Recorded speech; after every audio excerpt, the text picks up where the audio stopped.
More memories are made when you're there for live NFL action. And when you need tickets, Ticketmaster's got you covered. As the official marketplace of the NFL, Ticketmaster gives you more ways to find your perfect seat. Their interactive seat map gives you 360-degree previews of your section to make sure you have the best view of those pivotal plays. And if your plans change, Ticketmaster gives you more flexibility to sell or transfer your tickets. Plus, mobile tickets make getting in on game day a breeze. And you can even customize your Ticketmaster app to rep your team's colors. Find tickets today at Ticketmaster.com/NFL.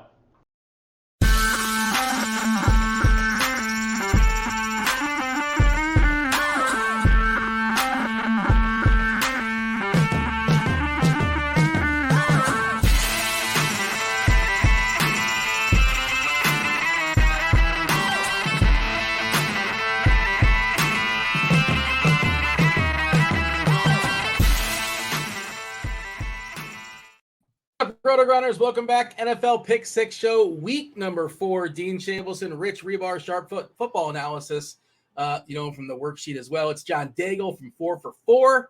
We're doing it. It's Wednesday night. We're live. You know what's going on. You know what's happening. You got to get here live. Why do you got to get here live? You got to join the Listener League. And why do you have to join the Listener League? Because if you finish first in that, you get yourself, well, last week we did it. We ran it out there. And shout out to Cookie Monster Rules. Cookie Monster Rules. Yes. Jump in the comment section. Great name. Fabulous name. Jump in the comment section. Let us know. We'll get yourself, we're going to get you not 1 week, but a month of RotoGrinders Premium. Boss Man said, let's pump it up to a month going forward, a month retroactive. So we're going to drop that link in chat as well. We're also going to drop it in the pinned comments on YouTube up to 100. We're going to 100. So, and if you're on the show, it doesn't matter. You can't win. So you have a 1 in 95 chance. It's $5 to play as is. It's a standard contest on DK. First 10 get paid out. And as an additional perk, you get a month free of RG Premium. By the way, not just NFL, but all the sports, every single sport you can think of, with the exception of NASCAR. NASCAR happens to be a la carte. But even LOL and CSGO, which, Rich, I'm sure are you in the LOL streets of the CSGO? Do you know what that is? I do, but I'm not in them streets. No, we need to. We need to get like Marvel Snap on there or something. Then I can start playing that. But no, and I'm not in the LOL streets. You're a Marvel Snap sharp. I don't know what Marvel Snap is, but that sounds like fun. I just got a PS5, and maybe I'll partake. I don't know if that's what I need for it, but you got my interest. Spider-Man's coming out in a couple weeks, Dean. Yeah, did I mess up not getting the Spider-Man console? I could have spent $100. Oh, yes, good furniture. Yeah, you definitely messed up. Bad job by me, I suppose. I chose poorly. I almost bought a new one. I have PS5, but I almost bought a new one just to have it. Well, there you go. I guess I should have asked you, I suppose. It's John Daigle of 4 for 4 Sports. Daigle, welcome to week 4. How are things in your world? Everything's going well. The show still freshens me up in the middle of the week since Rich and I pretty much try to turn everything around by Tuesday night, Wednesday morning. And fresh off of a week that kicked me in the head, Dean, we were talking behind the scenes about it being so obvious, and so obvious weeks as I continue to tinker my own game and try to just keep up to date and continue learning more every single week. So obvious weeks are where I tend to overthink it, or at least zig when everyone's going the same direction, which last week is an example of that not being the right move. I wish I had known Justin Herbert was coming in at 7%. That would have changed my entire tune on that game, the Vikings and the Chargers. But we learn and we move on. Yeah, I felt like I should have been more profitable last week, and I just basically broke even. It was a rough week for your boy as well. And I think on this very show, I was being hyperbolic. I was being bold. I believe I said, hey, the Dolphins are going to win by 30. I talked about their illegal home field advantage. And I was wrong by 10 the wrong way. I was wrong by 10 the other way. They won by 50. Just completely outrageous. The Dolphins are so fun, the most fun team in the NFL. That's obviously one of the games we're going to talk about. This is your first time here on the Pick 6 show. What we do, we focus on the 3 main games on the main slate. We're not talking about Thursday or the Toy Story game that's going on with Atlanta and Jacksonville, or nonsense that's going on there on Disney Plus. I'm going to check it out. I'm curious. Yeah, there's London games. There's London games this week. RIP my West Coasters. Pour one out for you guys. Yeah, if it's a Calvin Ridley revenge game, I'm sure the people are excited about that for sure. This is a big revenge game week in general. Jameis Winston. You might make a whole lineup of. You can make a whole revenge game lineup. I think it's like Thielen. Thielen's going against the Vikings. We can get him in. Brandon Cooks, Ezekiel Elliott, Jameis Winston. It's not a good lineup, but you can make a lineup for sure. It's definitely something you can do. It's not necessarily advisable. We focus on the main slate, the 12 main games, and we're going to talk about Buffalo and Miami in a second. Rich, do you have any main takeaways from week 3? I know we mostly looked forward. No, it was good. It's the same way as you. I mean, it was obviously a super high-scoring week. Anytime the chalk game hits, it's going to be a real high-scoring week for a lot of people. Definitely got cute in a few spots. I got on Calvin Ridley real late on Saturday night too, with like when Derek Stingley was going to be out. I started jamming, Calvin Ridley in some spots, and that obviously didn't go well. He dropped a touchdown, but we live and learn. We survived. We endure and survive, baby. We move on. All right, let's do it. Let's just jump right in and talk about the main game, the first main game on the slate. I'll throw it to you, Daigle. Daigle has the honor of picking these games.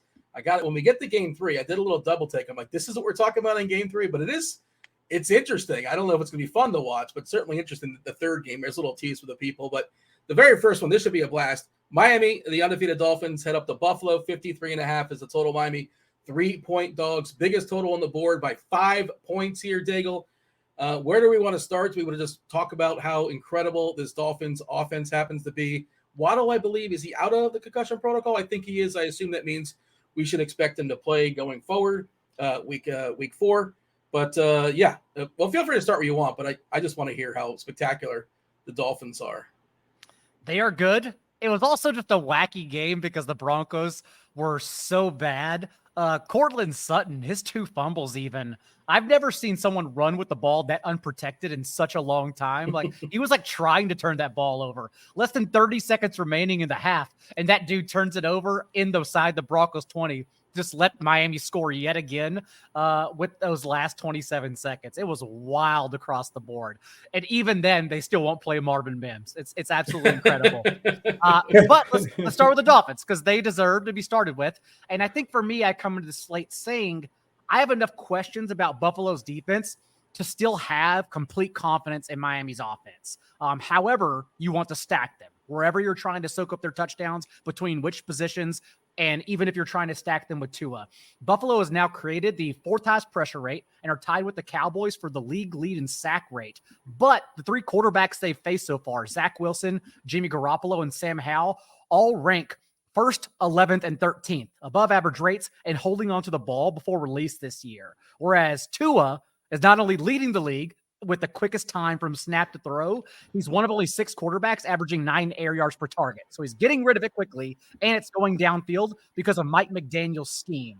So just given who the Bills have played so far, I think it's enough to question if they are capable of pressuring Tua and an offense that's literally revolutionizing football. The biggest change since basically Patrick Mahomes revolutionized the game single-handedly in this time. So I still like the Dolphins no matter how we want to swing it.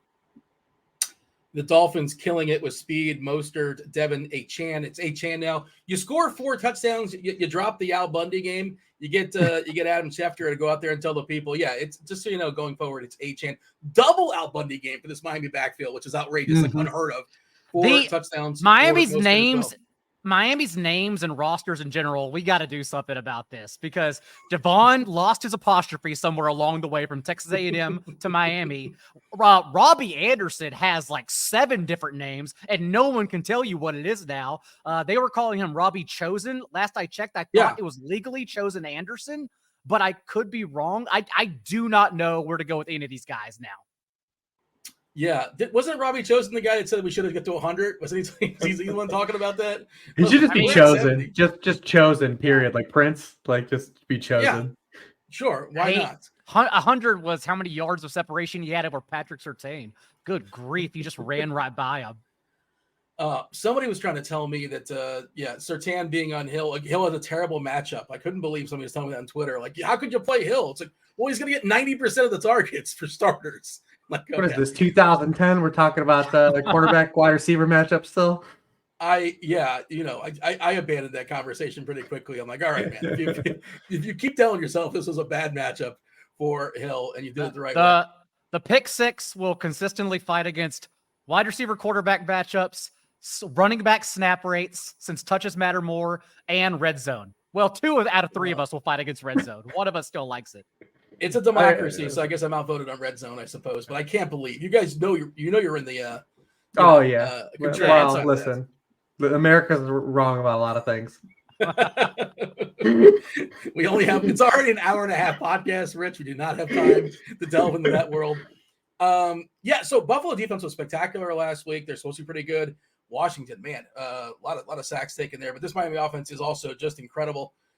Rich, are we just assuming that like they're going to find a way to get the Buffalo? This is going to be a shootout. They're going to keep up their end, put up 25 points, give or take. We hope that's what we want, right? Because I mean, these teams played, last year around this time. It was in Miami. It wasn't like that great of a game. It was low scoring. We talked about it last week a little bit. It was like one of those early season Miami games where like Buffalo ran like 70 plays. Then they played again. I think it was after Christmas or right before Christmas. Maybe it was after Thanksgiving. And they played a really good game. It was a night game. That's all I remember. And that was it. But if you look at two games against the Bills last year, he was still second in quarterback rating against the Bills last year. They found a way to move the football in those games. So I do think they're going to move it here. Honestly, Bill Belichick and the Patriots only allowing 24 points to this Miami team in week 2. Like maybe that's proof Bill still has it. Like, right. I don't know, man. Like it's going to be crazy when you look at the sample we have early in the season. Like the Patriots actually kind of slowed them down a little bit. It seems like no one could. So we'll see what happens here. But I mean, you're just into it because they're the Madden roster, man. We've been talking about it for 2 years. This is how every person built their team in Madden. You sorted by one attribute. I'm gonna get the fastest humans. I'm gonna give them the football, and that's what Mike McDaniel's offense philosophy is. I mean, they're running plays. They're running plays where Tyreek Hill is coming in motion. You've got, Achane, running like an orbit look. They're giving it to Raheem Mostert. Like what the hell is going on, man? Like all these humans are running 25 miles an hour. It's just absolutely wild. You see that picture of all the Broncos just like on the ground. They were just in hell the entire game. It was crazy. And then on the other side, I mean, we've got the Bills. Like quietly, the Bills are out the gates really strong too as well. I mean, they're second in the league in points per drive behind Miami. It's just that Miami just hung a 70 burger on a team and they're getting all this pub. But I mean, there was some talk of like, are the Bills like taking a step back offensively after week 1? And they've come back and dropped 2 dynamite games too. So hopefully we get a lot of fireworks in this one. Obviously everyone is relatively expensive. The Dolphins are kind of a hard team to stack. And now with the running backs kind of getting a boost here, because you talked about last week that Mostert was one of the better plays on the slate, and he was wildly popular. And for him, it's like when the chalk running back drops 4 touchdowns, like it's about to be wild. So but I think looking at this, you're looking at like the ancillary guys, right? Like who are the ancillary guys that can pop in this game, because everyone is pretty expensive. So I'll tell you, I'm not playing. I should have known about Durham Smythe. So I went on Player Profiler, and that's not the end all be all. But did you guys happen to check this by chance? Player Profiler, his comp, no. Durham Smythe, former Dolphin, former Jets. I think he was like a former blocker, basically. I should have known right there. I saw Anthony Fasano, and I'm like, I don't want to roster chalk Anthony Fasano, 2023 version of it. And I had some chalk Durham Smythe, and that did not go well. Is that over? I assume. I mean, obviously that was in part because of Waddle being out, and we're assuming Waddle's back. We're done with Smythe though, or is he still running a ton of routes? No, he didn't even run the most tight end routes for his own team. They canceled him after 2 weeks, said we're done with this. Also without Jalen Waddle, it was still pretty condensed. That's the issue. Like Braxton Berrios picked up a couple first downs. River Kraft got injured after his first catch, but it was Tyreek Hill 39% of the targets, and then their running backs combined for 39% of the targets. That was it. So it was still a pretty whittled down target tree. Yeah, listen, Mike McDaniel gives the ball to the good players.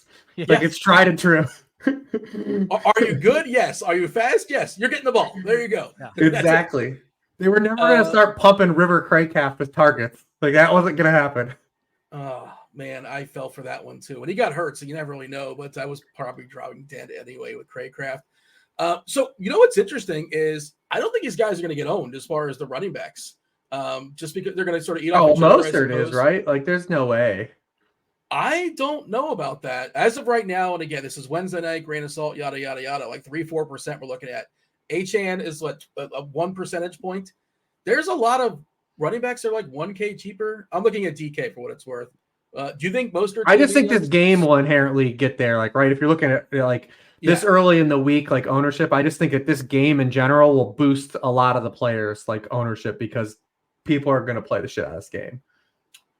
But the game stack aside, dollar for dollar, do you think they're like good prices when you're shopping around? Is it a good price on Mostert at 6.5? Is it a good price for Achane at 5.7? You're not getting those 4 touchdowns. Achane's probably chasing a little bit, but I do think a Mostert at 6.5 is fine because he's done it so many different ways for multiple weeks, right? I mean, even before like the touchdown started coming in buckets, like he had like 5 or 6 catches real early in that game. He's been, he was involved in the pass game. Also, the interesting thing about Buffalo is like they give up splash play runs. Like they're really good against the run, and they did the same thing last year, and they're doing it again this year, where they're one of the top teams in terms of yards before contact allowed, allowing the fewest yards before contact, and they give up these huge runs on the edges when their defensive backs, have to make tackles. They already are doing it again this year. And you saw like Brian Robinson had a long run last year. He just got scripted out of the game, but he had another long run. They're 31st in rate of runs allowed to go for 10 or more yards, the Bills. So when they give up runs, they're big runs. And that's what kind of this run game is built on. That was basically what Breece Hall did, 109 yards on his first 2 carries. Don't look at what Breece Hall's done after that, but everyone is basically, exploded against them. John, clean up the Dolphins, head over to the Bills.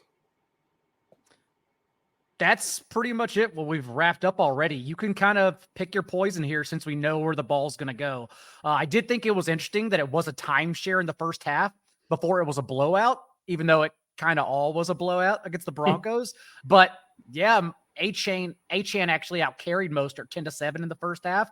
And then because, like Rich said, Mostert had 6 catches in the first half, he out-touched Achane 13-11. But that's practically a timeshare in their backfield. And where are the beat reporters on this? Like, that's where, like, that's where some reporting would have been really cool, right? Like, during the week that, like, because we knew Ahmed was going to be out. Like, it wasn't like a surprise that, like, Achane was active and, like, got some touches. But, like, where was the reports? Because he was, like, a focal point. Like, they were running actual scripted plays that were designed around his speed. Like, where was that during the week? Where was someone saying, like, hey, man, like, you know what the Dolphins are about to do Sunday? They're about to involve this kid in the offense. Like, it was out of nowhere. Because I thought he was a fun prospect, but I was still skeptical of a 180-pound running back in the NFL. But the way they used him, strictly on shotgun on the outside, scheming him those targets inside the 10-yard line with lots of protection, 3 screens as well. Like, I don't even worry about his size in the NFL now because Mike McDaniel sets him up so well. So on the fly, I just pulled it up. Devin Achane, who was his best comp according to player profile? I was curious. One time, one of the best players in fantasy football for the Tennessee Titans, not Henry. Chris Johnson, yeah. That is an interesting comp. All right, let's jump over to the Bills. What do you have, John, as far as Buffalo? Is it a Gabe Davis week? Is this a week where you can get behind the defense? Is that something you can do? Can you get loose? Well, it's interesting because Mike McDaniel so far has had all the answers against previous matchups from last year. And this has to be one where he also is thinking, we threw everything at Josh Allen last year and nothing really mattered. In their first game, they blitzed Allen in that humid cramp game that Rich was talking about with 74 dropbacks. They blitzed him on over 30% of his dropbacks, and he went 9 yards per attempt with 2 touchdowns against the blitz. Then when they played again in week 15, they scaled it back. They only blitzed him on 17% of his dropbacks, and they played man coverage at the highest rate in any team in the league, and he just picked them apart. 13 yards per attempt and 4 touchdowns against man coverage. And so they went back to blitzing his face off in the wild card, and he still averaged 9 yards per attempt with 7 first downs and a touchdown. So I don't know right now, given how well their offense is, given how they performed against the Dolphins last year, if they have an answer either. Even under Vic Fangio this season, they've blended coverages. They haven't blitzed at a top 10 rate in any game just yet. And Allen is still just humming it along. So comfortable with him in this game. And at least we know the targets are still so top heavy, a lot like Miami, still sprinkling in ancillary players like Gabe Davis, for example, has gotten there with a touchdown in his last 2 games, but hasn't reached a 20% target share in any game just yet. He hasn't dominated, whereas that's Stephon Diggs' department. Also, like you go to their tight ends because we want to play tight ends against this defense. They allowed 5 catches and a touchdown to the Chargers tight ends in week 1. They allowed Mike Gesicki and Hunter Henry to combine for 11 catches, 85 yards and a touchdown. We don't count Adam Troutman last week since he's not doing anything anyways. But you would think like, okay, well, maybe we want to come back here to Dalton Cade or Dawson Knox as one of those fun ancillary pieces. And so just like the Raiders game, I do think it's a good situation where maybe we can try to sneak Gabe Davis and Dawson Knox in if the field is going to go Diggs Kincaid naturally instead.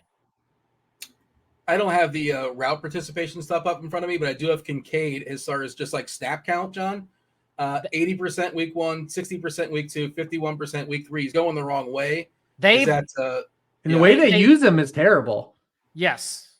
He's not used like I have to. It's so weird to watch some of these early draft picks and how they're being utilized. A little bit with Jahmyr Gibbs too in Detroit, but Dalton Kincaid is getting no downfield targets at all. I mean, he's 3.4 air yards per target. Like this isn't who he was in college.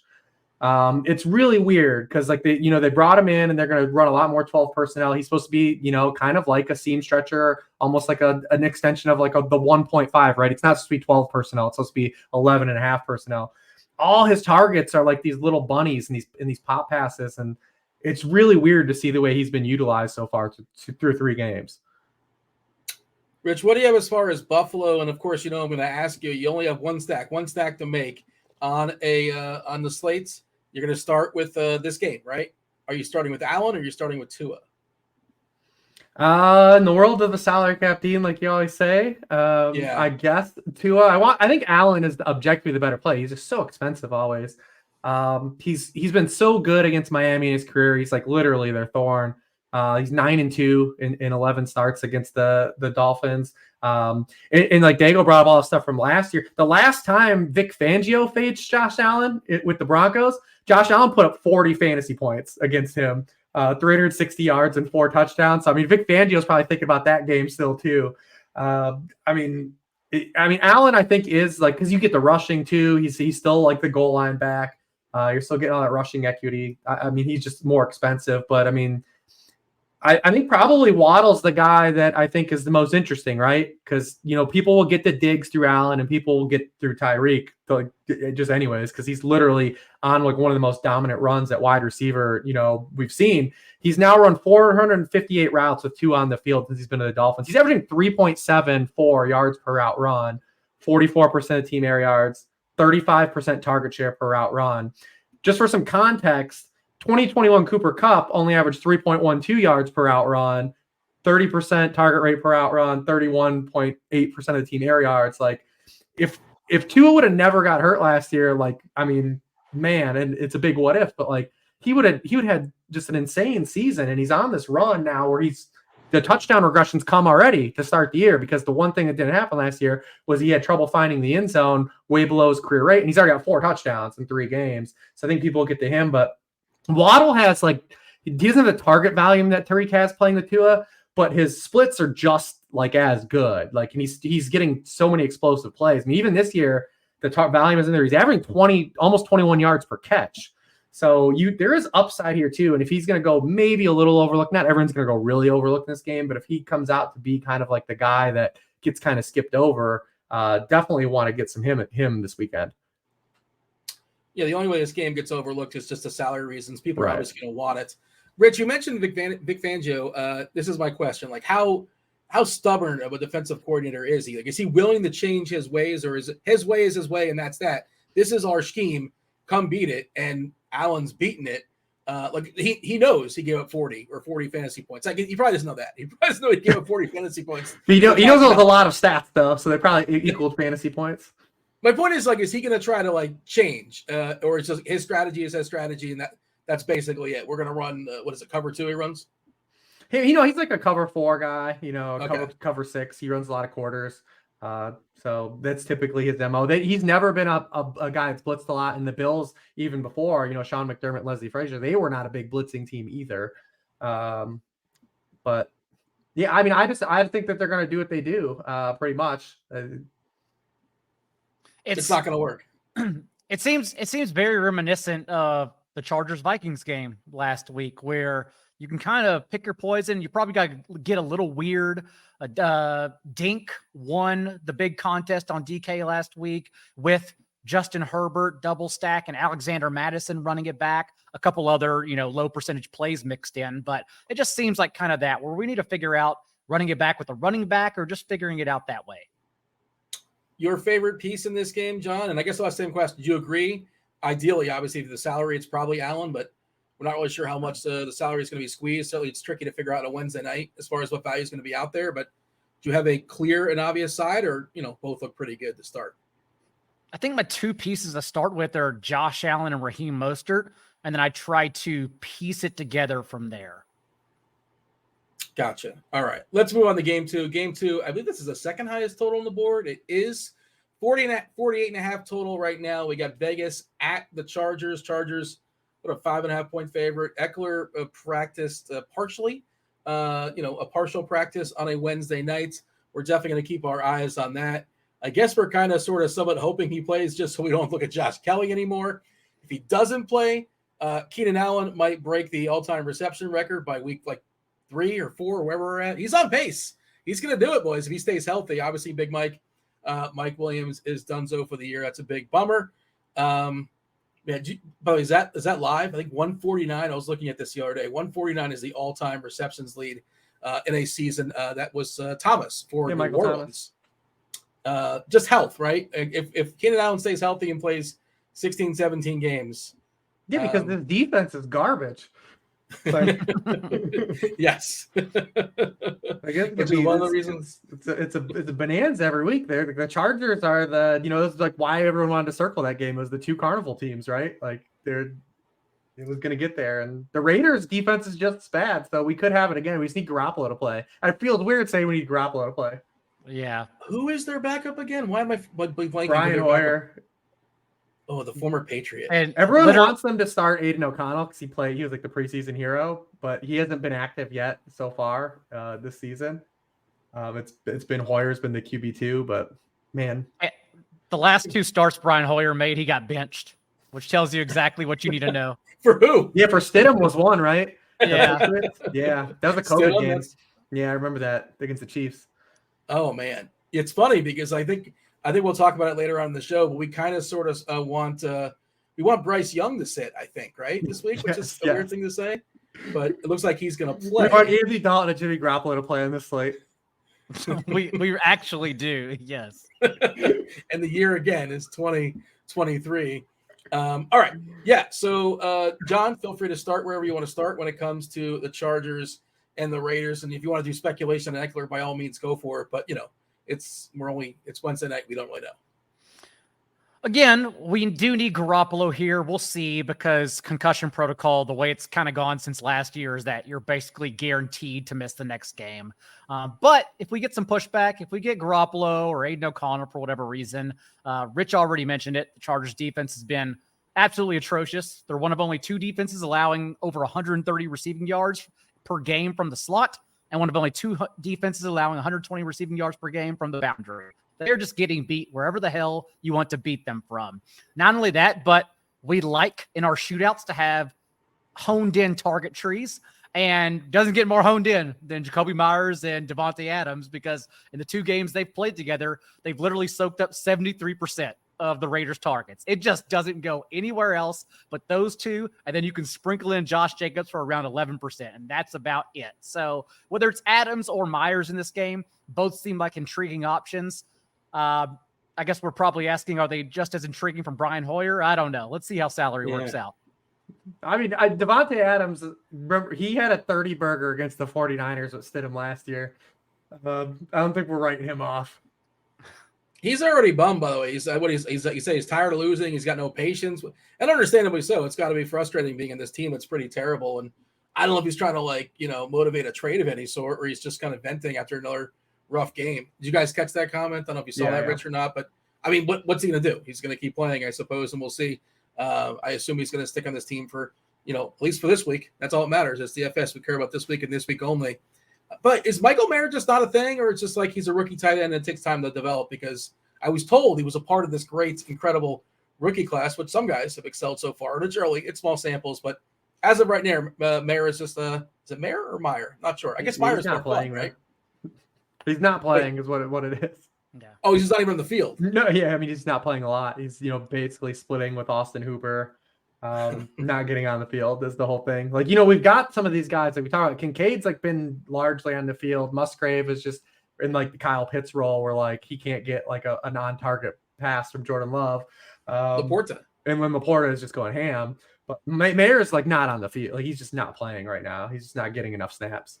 You got to see what you have in Austin Hooper in the year 2023, I suppose. Yeah. Is that what's going on here? They put Mayer on the field for a 2-point conversion, and he converted it. But outside of that, yeah, we just basically haven't seen him on the field for the Raiders. Fair enough. I guess one of the more interesting talking points in this game, Rich, is who's going to step up in the absence of Mike Williams. Josh Palmer was well in front of Quentin Johnston basically since the beginning, right? And last week played out that same way as well. People want Quentin to happen, but it doesn't seem like it's going to happen just yet. Maybe at some point he unseats him during the season, but I think we're going to assume that it's going to be Palmer still going forward. You tell me. And then I've heard rumblings possibly of 2 tight end sets. They have Everett and Parham. Parham totally sucked out last week. 2 catches for 2 touchdowns, like 6 yards. And yeah, I mean, good for him. But he might get a little more work this week. Talk about the Chargers. And I guess obviously we know who Allen is. Allen Spectacular is going to get 20 targets. Yeah, and for this game too, remember Eckler's been out, and that was literally giving us like that condensed target tree for the first time for the Chargers because Josh Kelly doesn't command targets from the pass game. So if Eckler's still out, then these targets that Big Mike was getting, like obviously Keenan Allen just going to he had 20, so he's going to keep getting more, but they have to go somewhere else because it's not like Josh Kelly's going to come out and have 8 targets in this game. Palmer has been kind of the immediate next guy up. Obviously, he's familiar with the team. So far this season, he's run a route on 97% of the team dropbacks with Mike Williams off the field. Going back to last year, that rate was 93%. And then last year with Big Mike off the field and Keenan Allen on the field, which is the scenario we have now, because we obviously know they missed a bunch of time together last year. He's received Palmer, that is 21% of the team targets. He's been targeted on 19% of his routes. Big picture, I do think Quentin Johnston is like the longer play. They drafted him in the first round, let him get acclimated. We'll see down the stretch what happens. For this particular week, he's probably not going to still play as many snaps as Josh Palmer. Doesn't mean he can't hit where he is. The Raiders are just as bad of a defense as the Chargers have been, especially through the air. So there's opportunity here for him to still kind of hit while people look at that 4K Josh Palmer and, their eyes get all glowing. We just get a big play. He's a great tackle breaker. It's funny is, he actually, a lot of people were talking about like he was going to be like the ADOT lifter for Justin Herbert, but that's not what he was at TCU. He wasn't really a downfield threat. He was more of a really, a guy that was running like a lot of drags, getting the football in his hands and breaking a lot of tackles. He's a huge dude and was really good with the football. Let's see if the Chargers can incorporate him that way too. So Eckler being out is kind of the first key. And then, like you said, do they start to then mix in like maybe like a Gerald Everett as like an extended slot with Parham? Parham's just been like their goal line back since, basically the start of the season. He's got, he leads all tight ends in targets in the end zone so far. Four have come in the red zone of his 7 targets, a team high 3 in the actual end zone. He also drew a penalty on another one back in week 1 that Eckler then punched in the next play. But yeah, I think it's going to start. Obviously, you look to get Keenan Allen in. And this is not just a Keenan Allen like start of the season. This goes back to last year. His past 9 games played, he's been a wide receiver 1 scorer in 6 of his past 9 games. He's outright led the position in scoring 3 of those 9 weeks. This isn't just like a start of this year thing. And then the Raiders are getting absolutely murked by opposing wide receivers. 31st in catch rate allowed to wide receivers, 24th in yards per target. They're allowing the league high touchdown rate to the position. So there's opportunity here, especially if Eckler's out for kind of a lot of the pieces here.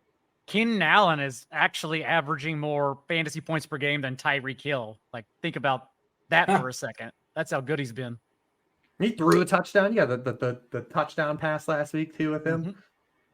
Well, you mentioned the ADOT lifter. I know that was a big point that they were talking about last year as far as Herbert, for whatever reason, his ADOT was not that far. And he's got like this ridiculous arm and it doesn't really make sense. Doesn't really check out. Because it's not a quarterback stat. Depth of target's not a quarterback stat. It's the players earn targets.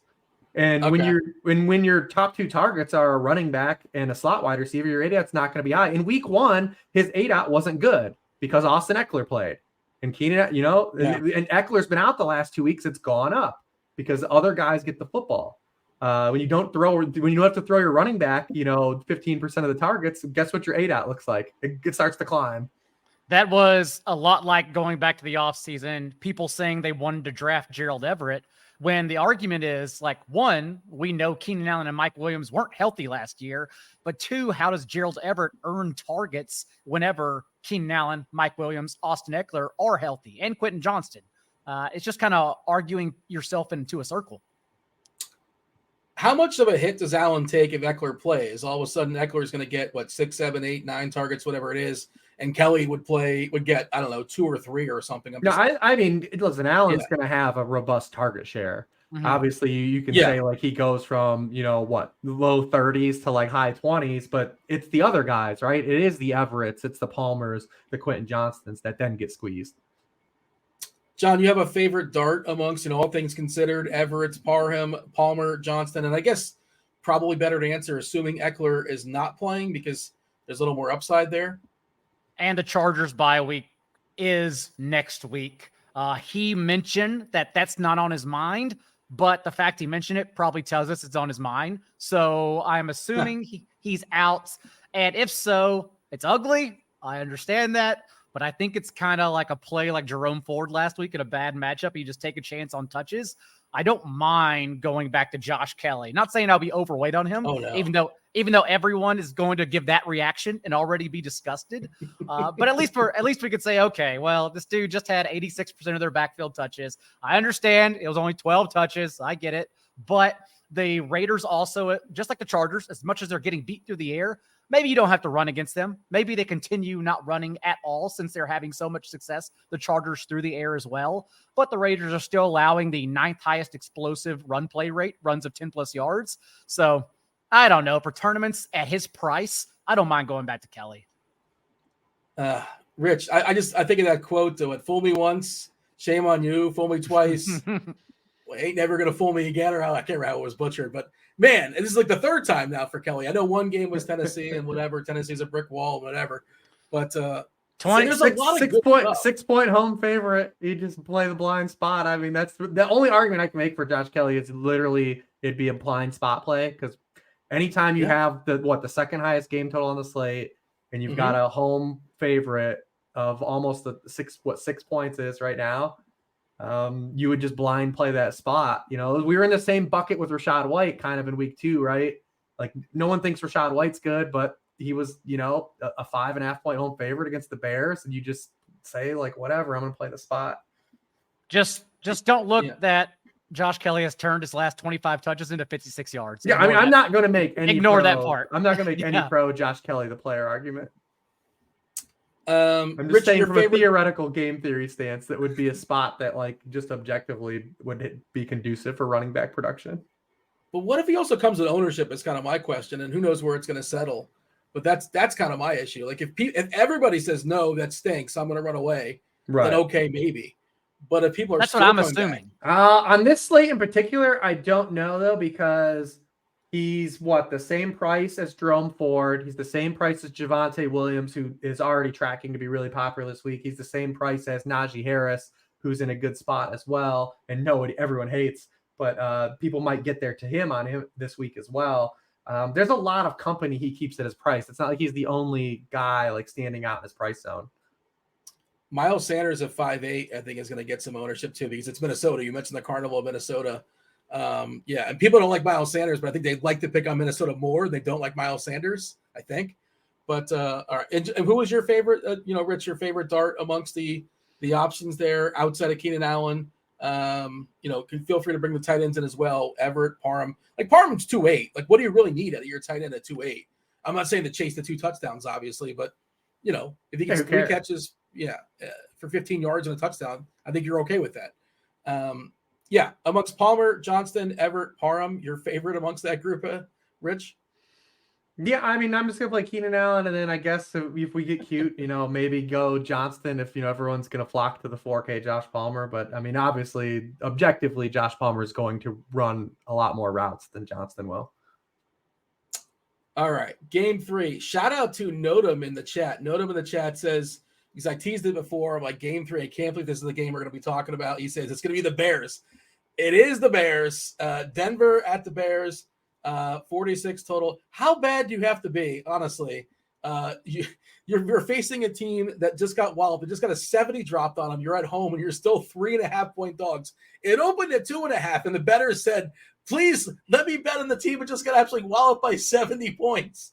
I'm begging to bet on Denver. Let's raise that line to 3.5. John, you're still in Chicago? You're in Chicago now? Yes? I am, and it's a complete meltdown between the Bears having no coaching. You can't call it the worst coaching job ever, because we are, in the past few years, we've seen Urban Meyer, Joe Judge, and Nathaniel Hackett. But it is on par with that grouping. It's atrocious. Not to mention last night, Dean, I don't watch baseball, but even like watching the news as an old soul, you couldn't help but run away from that Cubs play in the outfield to the Braves last night. It was just on repeat on every single show in Chicago. Well, I'm really curious to hear. I went to you first because I know you're a Chicago guy. You're probably hearing all local talk radio, I'm sure, if you're into such thing, is really roasting the Bears these days, rightfully so. Oh, yeah. I want to hear your angle in this game because I genuinely don't know. Like, anything goes. I would not be shocked by, like, if this game was 33-32, if it was 13-10. Like, nothing would surprise me in this game, and I'm curious what angle you're working. That both defenses can't stop the opposing offenses. For the Broncos, at least, it hasn't been the offense's problem. They're at least, although Rich even discussed last week about them being a team that may regress given their scoring rates, at least they're still putting at the ball. Russell Wilson has still been over 300 yards in back-to-back games, even though it's been garbage time essentially to get there, and plus a Hail Mary in week 2. But they're still doing their part. It's the fact that the Bears now, Justin Fields has 24 carries on the year, and even with that, he hasn't finished any higher than a QB 12 in any game. That's how atrocious that offense and that's coaching has been. But we at least think it's a spot where maybe they can have success here, since everyone has success against the Broncos. Garoppolo, Sam Howell, and Tua completed 75% of their passes collectively against Denver. That's how bad this pass defense has been.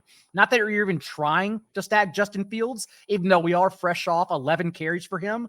There was no rhyme or reason to those 11 carries. It just seems like they were just throwing shit at the wall, hoping it sticks. It wasn't like they were actually designing runs for him. But still, it's a high total. And given the overall big picture of the slate, I think that's what we kind of compare it to and why we talk about this game, because for the Rams and Colts, there are skinny stacks opportunities everywhere. But do we want to get to their quarterbacks? We're still waiting on Anthony Richardson and concussion protocol. And then, as we mentioned, we may not get Andy Dalton. If it's Bryce Young, that's a totally different game as well. So this is just one that stands out, given that we at least know the players in the game. Rich, what do you gravitate to here? Denver, Chicago. I think I'll tell you right now, Javonte Williams is really popping in models. He's 5.5 on DK. Cortland Sutton seems like a pretty good price at 5.3. He was really, really close to having a big game last week, despite them getting absolutely shellacked versus Miami. But what's the first thing that pops for you, Denver, Chicago? Yeah, I mean, the Bears, it's funny because the Bears offense versus the Broncos defense is the optimal, like, stoppable force versus movable object matchup. What wins out, Because, I mean, the thing with Fields, and I was down on Fields heading into the season for fantasy because there was just no way he was going to have his explosive run rate that he had, right? Like, he had the most rushing yards in NFL history for a quarterback on runs of 20 or more yards in a season last year.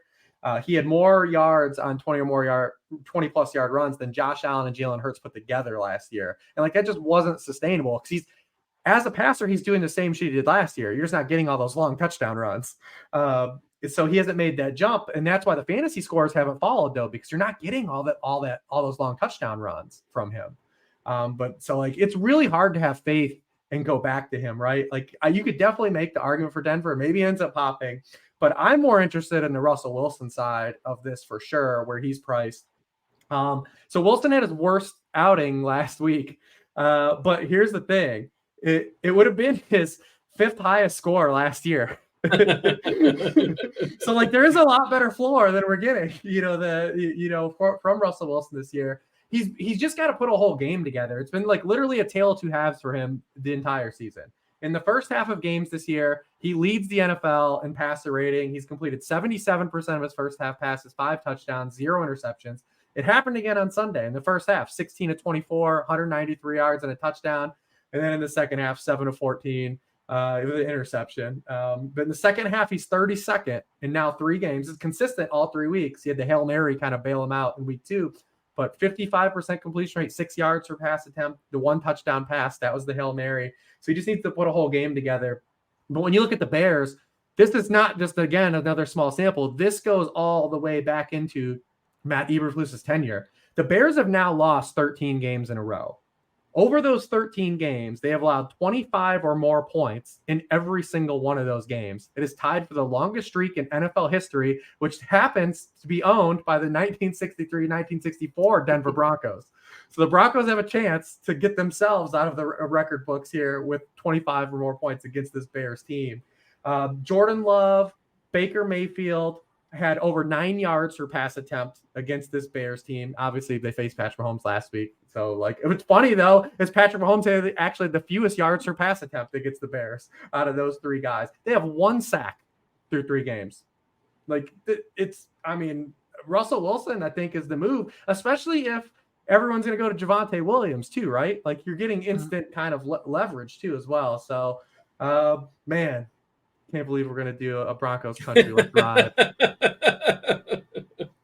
Yeah. Is Javonte separating himself enough from Samaje P. Ryan at this point, or it's kind of a timeshare still, right? Like, it's sort of built in, right? It's built into the price, but is he getting enough? Basically, what I'm asking Rich is to justify him being super popular. He had 7 of 11 backfield touches in the first half last week before, it all just fell to garbage. But we haven't seen it yet. He's been slowly working his way into distancing himself to making P. Ryan at least a passing down back. But man, I still can't shake out a couple weeks ago when they just threw Jaleel McLaughlin for a random carry at the 5. I just have a hard time. What's to stop Sean Payton from doing some weird stuff, man? Because after you give up 70 points, all hands are on deck, right? Anything could happen for the Broncos this game. And we're still seeing him, Breece Hall, Josh Jacobs, who had 390 plus touches last year. We're still seeing them shake off the rust. That's the thing. It's Javonte Williams hasn't been explosive either. He got there in the first half last week, or in the second half last week. He had a carry over 10 yards, but he's still averaging just less than 4 yards per carry. He's averaging 4 yards per touch. He's turned 12 targets this year into 42 receiving yards.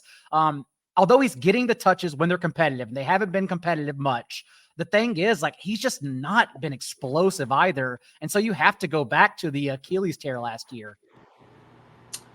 Oh, man, I'm just looking at the pieces in this game. Sutton seems like the most obvious one. You could play Judy, sure.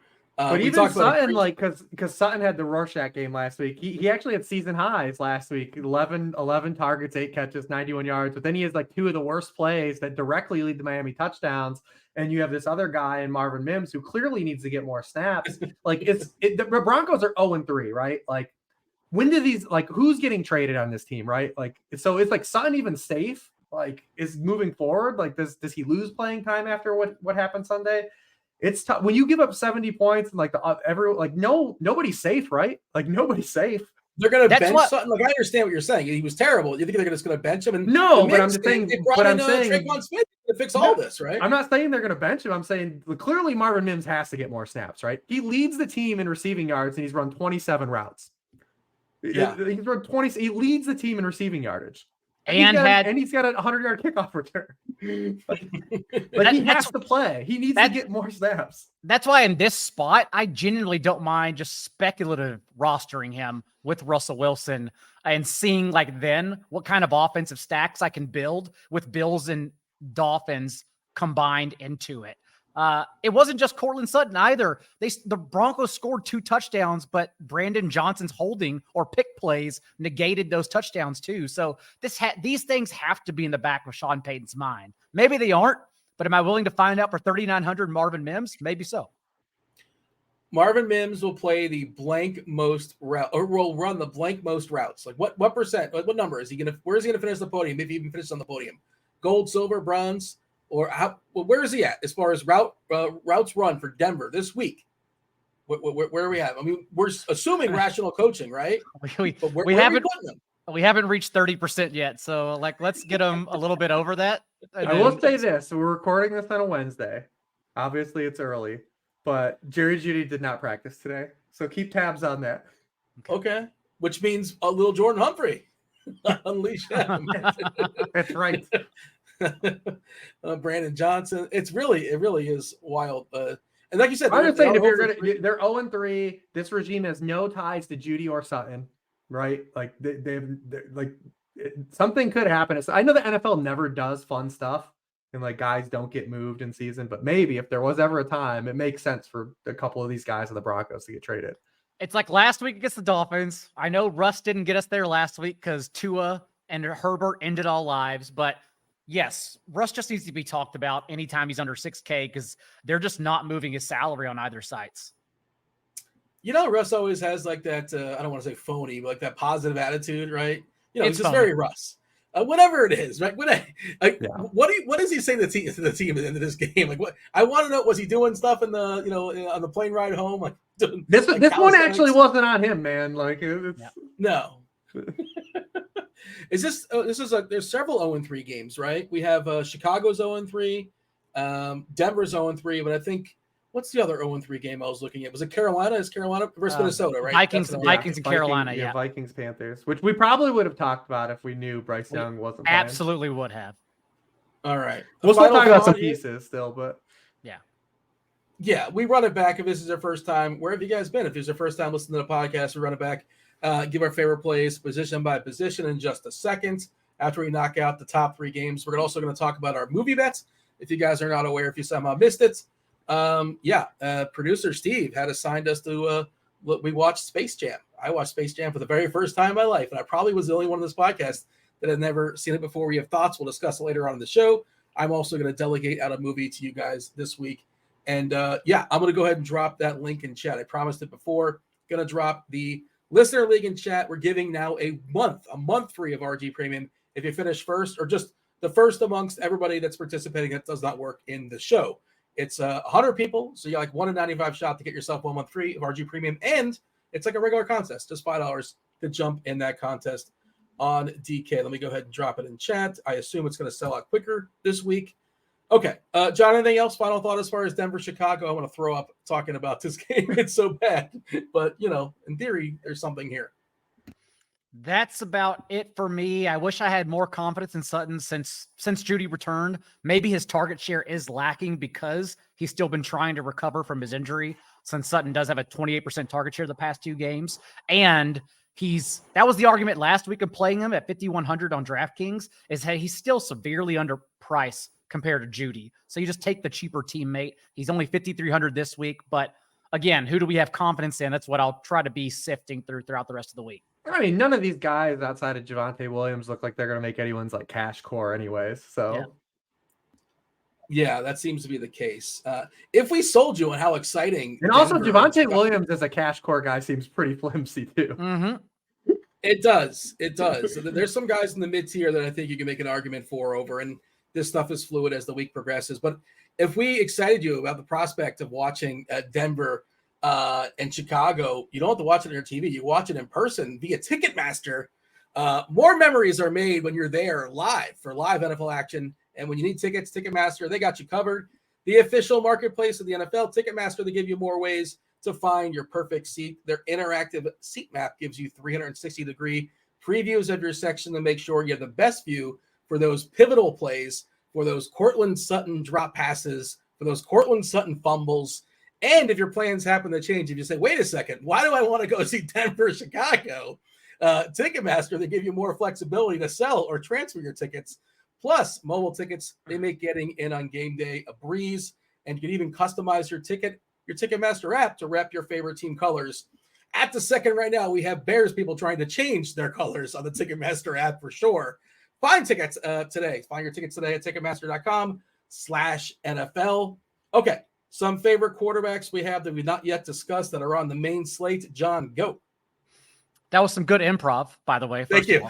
And then also, I actually only have really one other player right now in my quarterback pool. We've talked about a few players. I think Jalen Hurts is interesting. I'm going to wait and see what happens with the market about that game. But we were attacking Philadelphia's secondary prior to them running into Baker Mayfield. And there were some things that went wrong. He turned into old Baker, but like there were some drop first downs along the way. Even Mike Evans had a big drop third down early in the game. But if we think maybe we can get some volume from Sam Howell, and I understand Jalen Carter against Sam Howell, who's taking the league's highest sack rate at quarterback right now. No one else is over 13%. Sam Howell's at 16%. Maybe we don't get the volume that we think we're getting. But it seems like after Cousins and Mac Jones finished as the QB2 in fantasy in weeks 1 and 2 against the Eagles secondary, I wonder if Baker Mayfield just kind of threw everyone off. Again, maybe it doesn't matter for Sam Howell, but if we think we're going to get some push from the Commanders somehow, some way against an Eagles secondary that is a sieve and they are a pass funnel, then maybe I can sneak Jalen Hurts in with A.J. Brown. So that's kind of where I'm looking at it right now.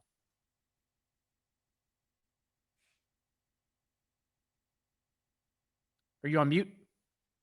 I am on mute. Oh, yeah. Bad job by me. I was like, oh, you hate the Jalen Hurts call that much. I'm sorry. Well, yeah. Hurts is spectacular, obviously. Love him. It's just a matter of salary for sure. Rich, what do you have as far as some of your favorite quarterbacks we've not yet mentioned? Yeah, I think we walked through most of the guys I really want to play as like core guys between, Allen, Herbert, Tua, and then Russ.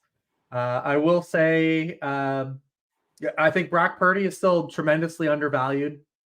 Crazy pricing. The Cardinals under Jonathan Gannon have really been a really passive defense. They've blitzed at the 31st highest rate. They played man coverage at the 25th highest rate. They've pressured the opposing quarterback just 27th in the NFL. I mean, the only quarterback that has been better when not pressured than Brock Purdy this season is Tua. He's 44 of 56 when he hasn't been pressured, 9.7 yards per pass attempt. It's just there for him. I just think he's tremendously underpriced. He's now thrown multiple touchdown passes in 8 of his 9 regular season games. Going back to last year, he just is just a tremendous value still. He just keeps getting there and producing value at the salaries he's at.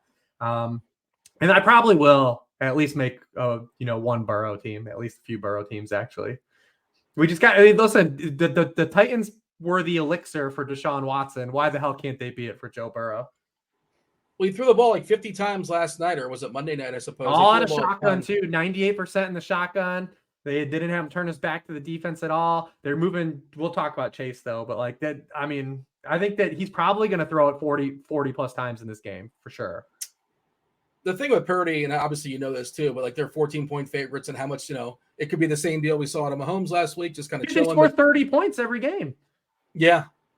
And shout out to Arizona for people say Arizona's tanking, like they're playing hard and they beat the Cowboys. Shout out to them. And also not shout out, but to the Arizona marketing department, whoever is in charge of making jerseys. Did you happen to see this? You guys happen to see this?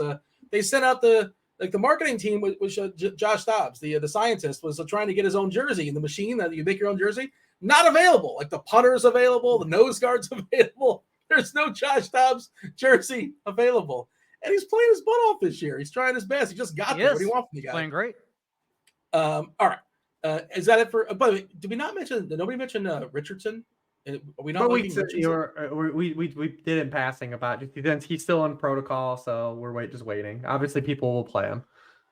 Yeah. Okay. I mean, Wednesday night, who knows? But it feels like he's going to play this week, and if we can get 4 quarters out of him against the Rams, I know the defense is playing a little better than we expected. But we expected them to be like. And his concussion is interesting because remember he self-reported it. Yeah. He also this is why Lamar told him to stop taking so much hits, because when that hit came during his rushing touchdown, he's the one that kind of leaned into it rather than trying to avoid it. He's still recklessly running out there. But Dean, you got chalk Zach Moss now in that game. You made Zach Moss dude. We rank players every week. Got to rank guys on the site, and like running back has obviously died. Eckler's been out. Nick Chubb is gone. We've lost so many guys along the way already. Start the season, and like, dude, Zach Moss is like a legit top 10 running back this week, and he's been the last 2 weeks, and it's like already week 4 of the 2023 season. It's crazy. We're gonna probably get Jonathan Taylor back, but it's 32 touches. He's lost his leverage. They're winning without him. They don't need Jonathan Taylor. They got Zach Moss running with 32 touches, dude. 32 touches. So, like, the workhorse back is gone, right? Except for, unless your name is Zach Moss or Kyron He's Williams. 6K, Dean. He's only 6K.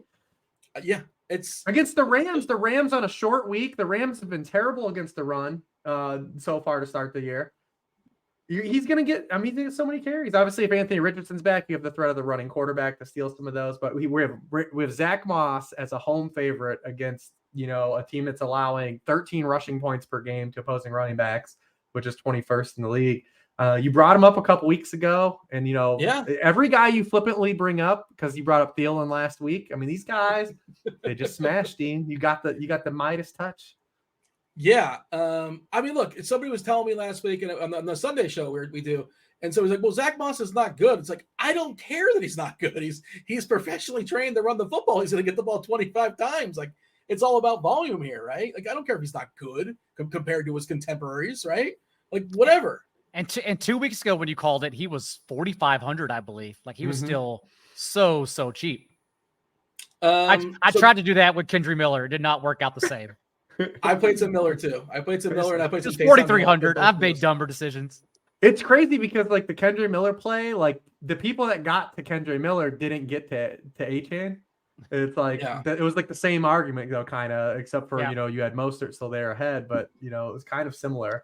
At least we had reporting on Kendry, like possibly being the hot hand. We had nothing. We had the ghost of Achane. That's what I'm mad about. Like, how are we in the year 2023 and like not one Dolphins beat like even clued us in on like that being potentially like part of the outcome. One dude had the almanac. He played Mostert and Achane in the same lineup, which is just insane. I saw that lineup out there, and that was he came from the future. Just came back in time. My son hit me with the first time. My son's 18, and he could play DFS for the first time. Yeah. And he told me, he said, Dad, if I could just go back 7 hours, I would have won everything. That easy. You gotta summon your inner Biff Tannen. How is he enjoying his first time playing DFS? I assume it's his first time playing. He's having a blast, man. He's having a blast. Yeah, that's awesome. Yeah, he's having a good time, I'm sure. Okay, other running backs. Hey, Kamara's coming back. How much do we care about that? You mentioned Miller. He's not cheap. I guess he's kind of like middle of the road, 6K or so. Are they just going to let him go or not necessarily? Everything kind of ran out in his favor so far, right? Like these 3 weeks. Jamal Williams gets hurt. None of the other guys have been good. Now, you've got Jameis starting. Like it's kind of all worked out in his favor to where they kind of need him. So I don't really have any pushback. It's kind of a wild card. There was a lot of, obviously he was part of best shape of his life season this offseason. Everyone's talking about how explosive he looked and how different it was. He was as a player the past 2 years. I've certainly played worse running backs than Alvin Kamara, coming off this 3-game absence. John, if you got anything on that, by all means, feel free to touch on it. Madison, I guess, gets one more shot, or we think Akers comes in. What's the story here with Madison and Akers, or we just cross it out and ignore it? For Kamara, it's interesting because Jameis Winston hasn't really been that kind of wing it out quarterback under Dennis Allen. Even last year, when these two teams played in week 2, they blitzed Jameis Winston on 40% of his dropbacks, and that's what their defense they're playing this year is. They're blitzing at the league's 3rd highest rate, so you would think they do that again. And Winston only averaged 3.9 yards per attempt. He basically did not throw it deep at all. He was just trying to get rid of the ball as quickly as possible, which in theory would help out Kamara. And Kamara is off back-to-back seasons, handling 77% of the Saints' backfield touches. So if we get that kind of usage, no Jamal Williams, sure, I could see it at 6,100 on DraftKings, especially when we get the points per reception. And then for Madison, I think Cam Akers does sound like he's going to be active. And if that's the case, you would worry because we kind of saw Alexander Madison had the red carpet rolled out for him last week. And yet it didn't matter. Like, to not score a touchdown now, to handle 100% of the team's carries inside the 5-yard line and still not score a touchdown. He's basically Najee Harris in the better offense right now. So I would imagine we see Akers. But enough to play him, or just enough to ignore them both? I would think enough to cannibalize both of them, at least in their first game together, unless one of them, Akers included, breaks out. But I don't think we can bet on that against the Panthers. The Vikings have just been moving the ball through the air. And for Kirk Cousins, someone who regressed basically 3 years in a row in Minnesota, he actually has been playing significantly better through these first 3 games. Well, you mentioned the Jameis thing. I miss Jameis Unleashed, where you can roster Jameis and the defense he plays against. Like, that was optimal. That was amazing. I mean, dude, the 30-30 season will be remembered forever for me. I will never forget that season. It was a magical time to be alive, where you could stack the quarterback with double stacks and play the defense coming back. Amazing. Just an incredible time to be alive. Something I'm going to tell my family about. And the fact he ended that season with a walk-off pick 6 in overtime was the chef's kiss. It's like, you could not have planned that, scripted it any better. And he had LASIK since then, right? And now they reel him in, and they don't let him do his thing. But he was so much fun. And was it really 30 touchdowns and 30 interceptions? Is that correct? Is that the confirmed number? Is that okay? Perfect. I don't remember it was that many interceptions. I knew it was a lot of interceptions. I didn't know it was that many. That's a lot. All right. Anything else as far as running back we should point out, or shall we talk about receiver? Rich, feel free to mention our running back you want. Go ahead. Oh, sorry. No, you touched on Miles Sanders a little bit. I think it is a good spot if you're trying to get off the Panthers wide receivers. Again, we'll see which quarterback we get. If we get Dalton, I think both Thielen and Shark could be really fun in this game. But if you want to pivot, Miles Sanders, although he's not doing anything with it, he is getting the opportunity. He's still getting 17.5 touches, 6.5 targets per game. They're using him out wide as well. So the targets are there. Jerome Ford, I think, had promising usage last week. He played 60% of their snaps in the first half. It was very clearly a game plan to, unlike the first 2 offenses the Titans played, the Browns did not want to run it into the teeth of that front 7. But even then, I mentioned 60% of the snaps. Jerome Ford also ran 13 routes to Kareem Hunt's and Pierre Strong's combined 2 in the first half. He was their clear player. Whenever he scored his receiving touchdown, that was a double move, because he played wide receiver in high school. Like, he has the receiving chops. And so if we think we're going to revert back into both the receiving back and using him in the running game as their majority running back, I think 5,400, he's cheap on both sides, is enough to where we should consider him as an every touch player. And if you want to get kind of cute, Elijah Mitchell is pretty cheap. You need the touchdown. But if we're trying to fit all these guys, Elijah Mitchell, as they promised, was used in the first half. He had 7 touches in the first half, 2 in the first quarter behind Christian McCaffrey. If you think it's a blowout, maybe you can get there. Yeah, you kind of sort of need that blowout. The last time I think they blow the game out too much, even he was pulled off the field. It was the guy with the initials. Jordan Mason. Maybe I was thinking of somebody else. Who's the guy with the 3 letters in San Fran that was like a Tyrion Davis-Price. Is he a thing? Is he still a person? No. I mean, he is a person, so yes, that's confirmed. But... Yes. Okay. Yeah. The one that we should be concerned with fair enough. Yeah. Okay. But it's like you said as well, the Cardinals have been frisky. They've covered in all 3 games. So maybe even against this Niners team, they just don't go away. Receivers. John, you go first as far as some of your favorite receivers we've not yet touched on. We talked about the Panthers, if you want to get there, and I do like Chark quite a bit in this game. Led the teams in routes run without Jonathan Domingo, who suffered a concussion last week. And the Vikings are the only defense allowing over 121 receiving yards from the boundary, and they're allowing 171 per game. Shark also tied for the league high mark and targets 20 yards deep. Again, that's from Dalton. We need Dalton. We don't want Bryce Young, who was 31st in yards per attempt from a clean pocket under center in this game. That just makes it significantly less fun for both sides, because I think we get fireworks with Dalton. And then we could keep on testing the Colts secondary against receivers. Puka Nacua, I know it seemed like a letdown for everyone, but still to finish second on that team in targets with 7. Whenever 70 receiving yards is your letdown game and everyone's pissed off at you, that means you've been doing something amazing. You could argue at 6,700 on DraftKings, he should be mid 7Ks instead. So I'll go right back to Puka. And then we've seen Michael Pittman now, although we think we're getting Anthony Richardson. I think it's fine anyways. But if it is Gardner Minshew, since Minshew came off the bench in week 2, Pittman has soaked up 31% of the team's targets. He's getting heavily targeted by Gardner Minshew. So there's a little skinny stack.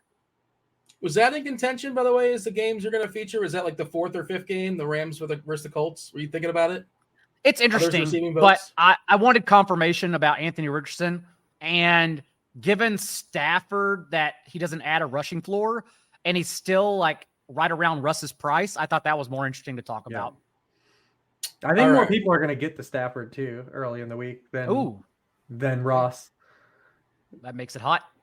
Yeah. I think that it's going to get there for sure. I mean, the Colts are one of these teams you're going to look at for weekly overs for sure. The Puka stuff is interesting because the Bengals played man coverage on 38% of the snaps on Monday night. It was the highest rate of man coverage the Rams have seen. Puka had 0 targets against man coverage.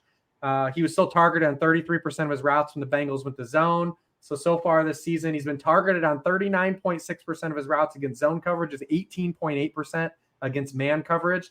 You guys doing math at home? That is more than half. Nobody plays. The Colts play second most zone coverage in the NFL. They don't really play any man because they don't have the horses. Literally, pun intended on that one. They just don't have any viable secondary pieces right now. So like they just sit back. They play a lot of shell coverage. So I do think Puka bounces back. You've got your natural skinny with Dean's guy, Zach Moss. Still probably underpriced at 6,700. I think that's the way to kind of attack that game. Feels like Chris Olave still weekly flies under the radar for DFS. He hasn't had like a monster game, but he's literally getting there. He's got double-digit targets in every game this season. He just had 4 games as a rookie with double-digit targets. We've seen Justin Jefferson, DJ Moore, and AJ Brown all go over 100 yards against the Bucks. He just feels like a guy that gets overlooked. He's priced in kind of like a nebulous zone where people either pay up or they go down to the next tier. I think Thielen and Shark are interesting if we get Dalton, especially because like Thielen, it's for both ways. Like Daigle said, like the Vikings have allowed the most touchdowns on throws 20 yards or further downfield to wide receivers. Also, they blitz at the league's highest rate, and Adam Thielen has a 28% team target share against the blitz. So it's like both guys could get there if we get Dalton. And then, the Bengals guys like got to be in play, especially on a slate where probably, Tyreek gets a lot of ownership. He's in the game of the week again, or one of the games of the week. The Bengals, like I said, they went this huge shotgun approach with Burrow because he can't move. They've also now used that as a pivot, and they've moved the primary target, Jamar Chase, inside. He's now been in the slot for 32% of his snaps after rates of 20% and 14% in his first 2 years in the NFL. He already has 13 slot receptions. He had just 25 and 16 over his first 2 seasons in the NFL. It's hurt his depth of target, but we have potential for a lot more volume.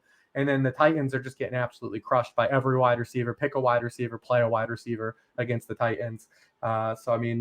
If it's a situation too where Chase against the Titans is not going to be as heavily roster as he should. We gotta go to it. I have Chase in my pool as well because they've shown this is a 3rd year in a row now where they have shown that's the one player they will move around and concertedly give him targets. As a rookie, whenever he was beating everyone deep and defenses started bracketing him, they just moved him closer to the line of scrimmage and lowered his ADOT and said, we'll get you targets that way.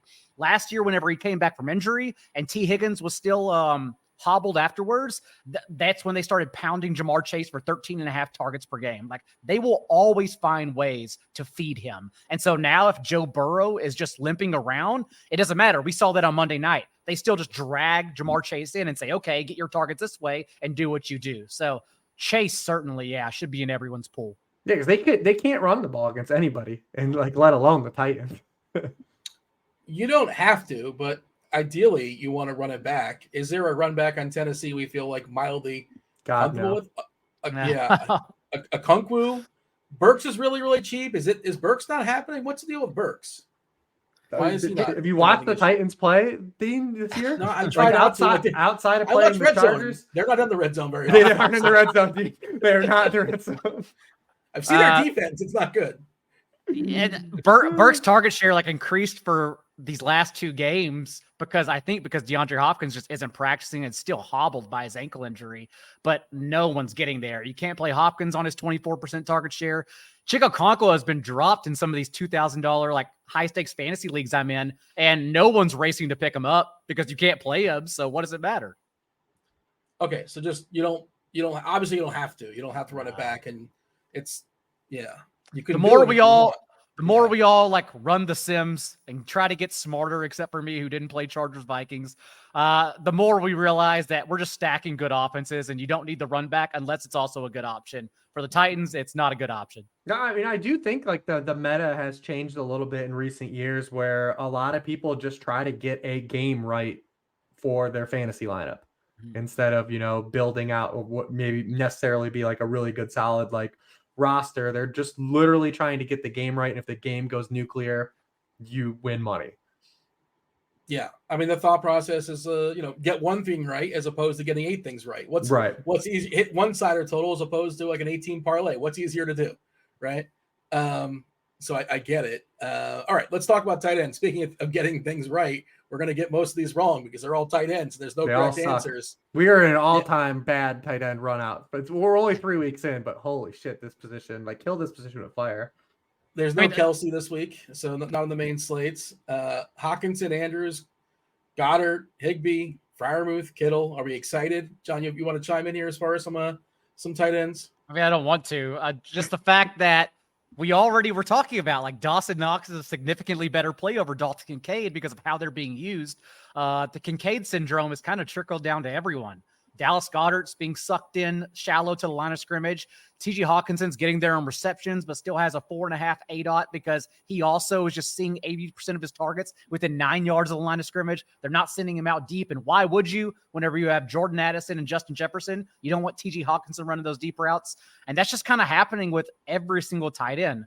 I don't know who's popping over in the models there, but I'm sure Pat Freiermuth, 3,400. Probably rings a bell if you want to play with Kenny Pickett or just try to even pivot off of Najee Harris for tournaments. Yeah, man, it's ugly. You want to know? I'll tell you who's hitting the most optimals on both FanDuel and DK. And as always, grain of salt Wednesday night. FanDuel 31% Dalton Schultz. God no. 28%, 26% Higbee. 16% what is Dalton Schultz projecting for that he's getting ownership? Okay. He has 50 receiving yards this year. He's 4.6. Understand 4.6 is really useful. Yeah, 4.5 min. Yeah. So he's projecting for 6.9 points. So that's not great. But it's what he gets you. Can he get 6.9 on FanDuel? There's no way, right? He doesn't even have 6.9 this year, does he? He's got a 9-yard touchdown. He's there. He has 5 catches for 47 yards through 3 games. So that is 7.5 FanDuel points through 3 games. He's 4th on the team in target share the past 2 weeks without Noah Brown because they've just put Tank Dell in there instead, and they're like, oh, we don't have to give Schultz these targets anymore. So he's projecting for literally 90% of his season-long points. Maybe Dean, this should be the new. We're just picking. It's fine. I think this should be the new bit, Dean, is us just poking holes in every tight end, not picking. Yes, instead of trying to build them up. Then you'll be correct most of the time. Just don't play any. I mean, of course, DK FanDuel, they will not take your submission because you have to actually give a tight end. And 6.9 is not it's not a good projection, but it's not what Schultz does. It's what he allows you to get. And basically the model is saying tight end stinks and just don't play any, just literally take a 0 is what they're telling you. Take a 0 at tight end. Because you're probably going to be wrong anyway. DK. And Njoku, we lost him. He's not getting targets. Elijah Moore and Amari Cooper are forming their own little pad with 51% of the team's targets. So, David Njoku's at an 11% target share. He hasn't seen 5 targets in any game yet this year, so we can't pay down for him. It's ugly, man. John, you mentioned Freiermuth, and he's getting the most on DK right now. 39% of the optimals I made, and 22% going to Goddard. Goddard feels like he has not been very involved, just kind of watching the games. But Yeah, he's it's going cheap. back He's to last year 4-4. too for him too. I mean, Andrews, even DK is like begging you to play him. They made him 5-4. Is Flowers hurting him? I mean, he came back from injury. He scored a touchdown his first game back, and then just last week, it's like we just have very limited sample. It's a new offense too for him as well. So I mean, I think it's just small sample stuff with him. I still think he's going to have a really high target share as the course goes on because it looks like Bateman's never happening. He's hurt again. Odell's hurt. Yeah. I got a couple bad ones. I mean, I got one real bad one. Give me the worst one. What do you got? Yeah, maybe if you're making Daigle stack earlier, it's Logan Thomas. He's been targeted on 22% of his routes before he had the concussion. He actually caught a touchdown on the concussion, was well on his way that game. We have targeted the middle of the field against the Eagles. They did get Reed Blankenship back last week, but obviously they lost Nakobe Dean. They lost Devontae Maddox. Like their middle of the field defense is kind of the area we want to target them. They did get James Bradbury last week back. So if we are going to get like this huge run out, I can kind of like stretch it. They've allowed 8.5 yards per target to tight ends and 82% catch rate to position. He's the one. I think people will still get to Jake Ferguson. He's not running a lot of routes, but his quality of life is very good. And only Travis Kelce has been targeted at a higher rate per route run than Jake Ferguson. And it's all red zone targets. He's got 8 red zone targets. He's got a 35% team target share in the red zone, which is second among all tight ends. And like if we're just trying to luck box into a touchdown, like he fits the profile. Were you doing a bit there with Kelce and Ferguson because they're both have famous girlfriends now, or women they're tied to, or does he have a famous girlfriend? Who is Jake Ferguson dating? Yeah, I just saw a drop today. One of the Cavender twins that played for the Miami Heat, the women's basketball team. Good for him. Yeah. I thought that's what you were doing. It just sort of worked out that way because you mentioned Kelce. I did not know that. That was news. You said it's quality of life. I'm like, that's what I thought you were referencing. Well, I meant his target quality, but also good for him. His quality of life's improved as well. It's like Micah said. Debo doesn't play too, then because Kittle literally. Anytime one of those guys misses a game, Debo or Ayuk, he's good. And when they're both on the field, he has 30 yards. And we saw it again last week. So if like Debo seems like legitimately kind of banged up early in the week, it'll be curious to see if he gets like a load management game this week. But if there's no Debo, then he gets interesting. Because the Cardinals are on the flow chart again. They've allowed a tight end 1 score all 3 games. They're back in our hearts. I can't believe the flow chart is still like a real thing like 10 years later. That's for the Cardinals. For the Cardinals. Everything else has changed. With the flow chart, it's still real. John, you got a final word as far as tight ends before we move on and talk about our nonsense? We gave the people 120 minutes, an hour and 20 minutes of hard-hitting analysis for week 4.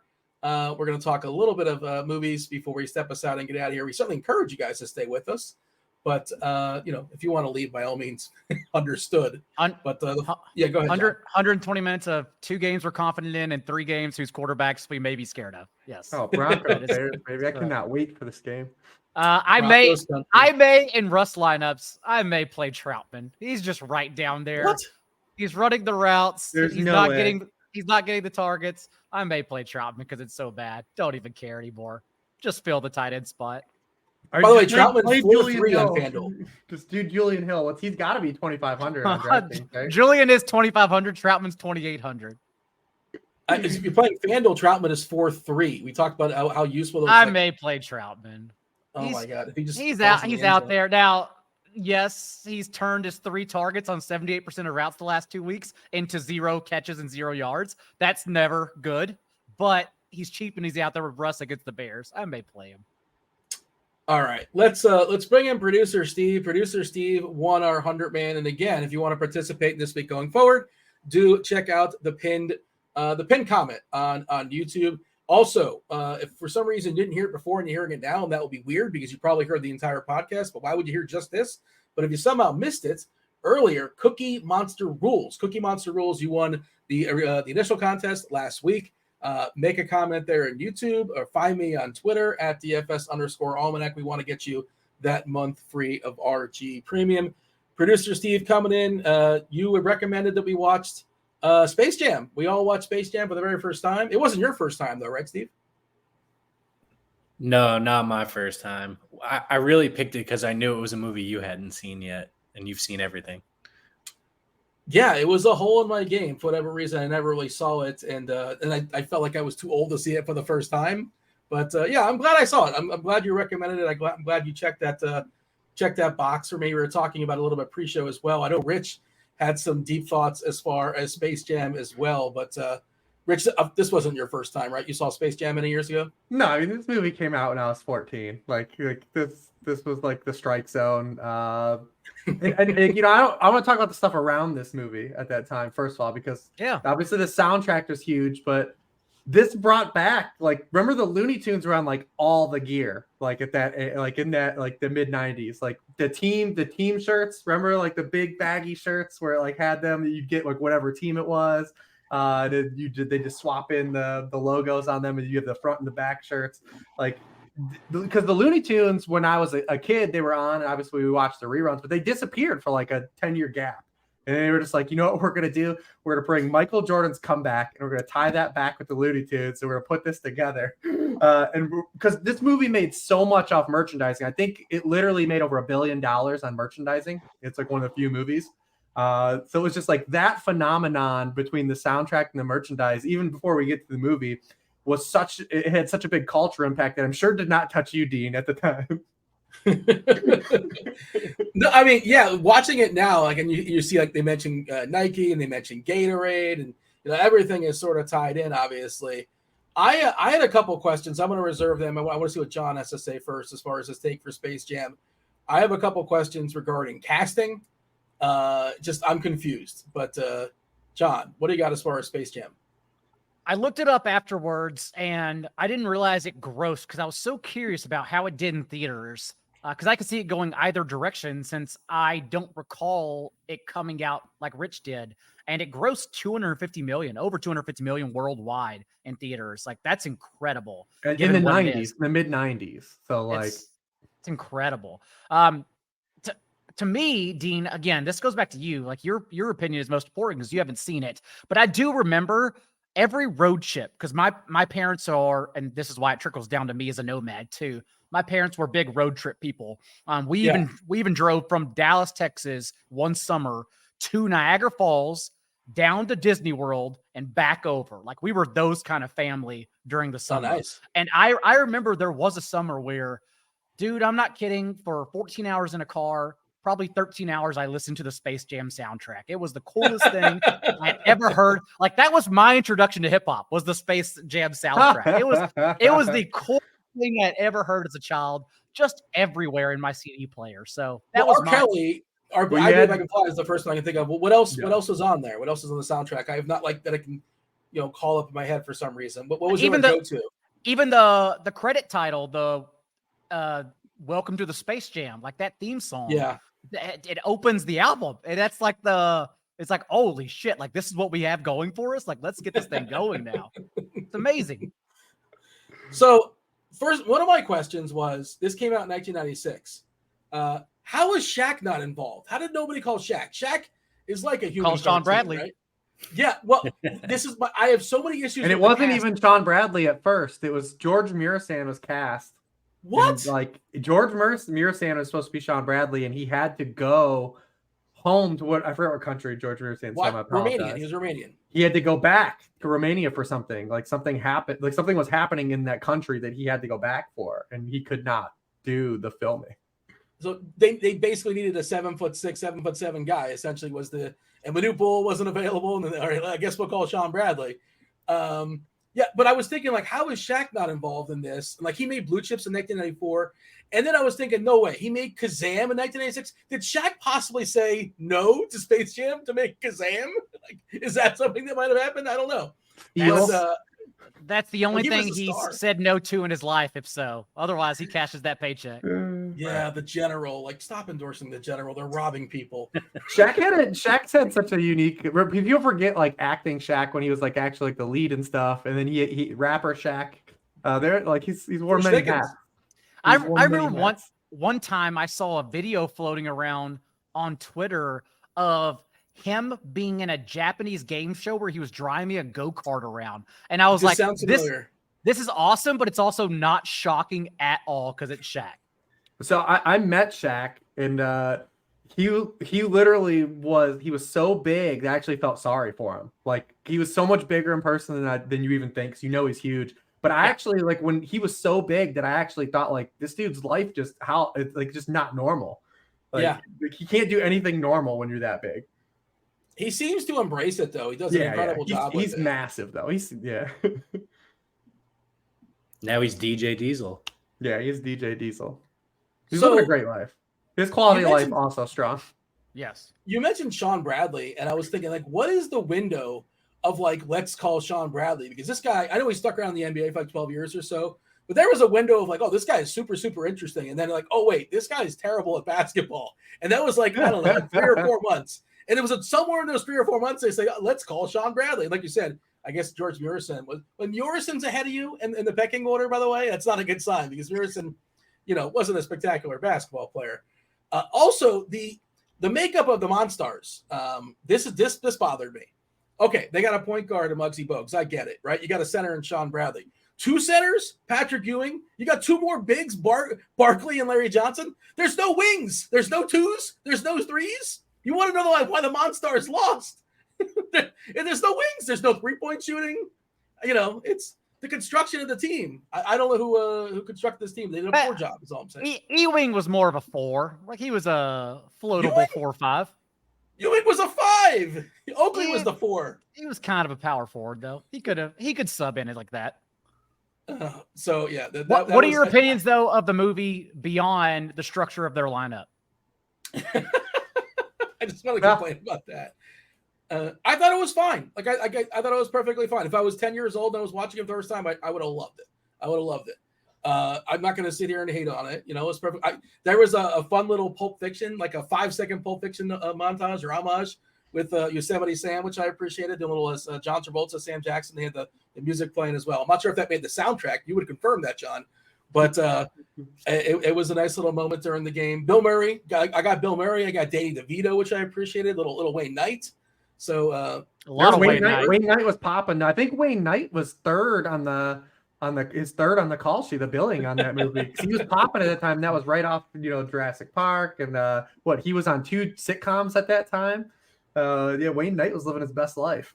Seinfeld and what was his second sitcom he was on? Was he on Third Rock from the Sun, or he was on something else big?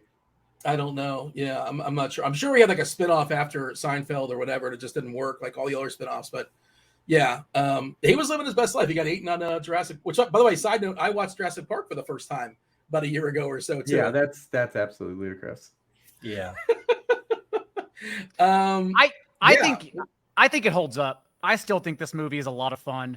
And maybe I rebranded it for my brain because I also what I did last night, guys, this was my fun Tuesday night, was after I watched Space Jam, I was like, oh, maybe I need to watch the new Space Jam just to make sure. And I rewatched LeBron Space Jam, and you want to talk about opposite spectrums of movies. I mean, the LeBron one is the biggest piece of garbage you have ever seen. Nothing makes sense. It's all advertising. Even the game of basketball and the Monstars aren't fun whatsoever.